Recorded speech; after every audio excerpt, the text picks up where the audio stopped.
এখন যাচ্ছি বগুড়ায় সহকর্মী আতিকুর রহমান সোহাগের কাছে।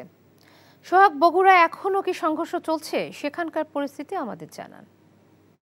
ঋতু ঋতু আজকে সকাল 11টা থেকেই কিন্তু এই সংঘর্ষ শুরু হয়েছে। তো এখন পর্যন্ত কিন্তু থেমে থেমে দফায় দফায় সংঘর্ষ চলছে। আমরা যদি বলি যে এই যে আমাদের শহরে গোয়াইল রোড এবং শেরপুর রোড এবং এই যে বনানী এই মোড়ে দিকে, এবং এখন আমরা খবর পেয়েছি যে আসলে এই যে রক্তবাড়ি এলাকাতেও কিন্তু থেমে থেমে ছাত্ররা বিভিন্ন গ্রুপে ভাগ হয়েছে তারা, এবং দফায় দফায় তারা এই সংঘর্ষ করছে।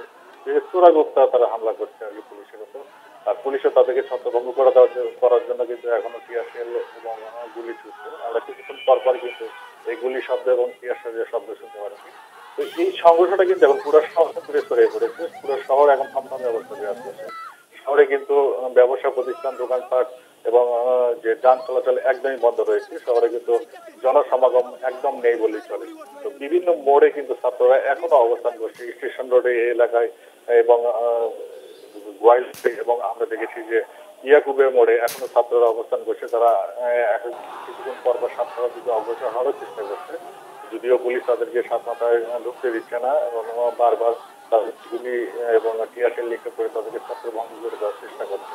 তো এখনো কিন্তু তারা দলবদ্ধই রয়েছে এবং পুরো শহর জুড়ে কিন্তু এখনো থমথমে অবস্থা বিরাজ করছে। তো এই সংঘর্ষ আসলে কখন থামবে বা ছাত্ররা কি অবস্থা এখনো বোঝা যাচ্ছে না। তো এই ছিল বগুড়ার সর্বশেষ খবর।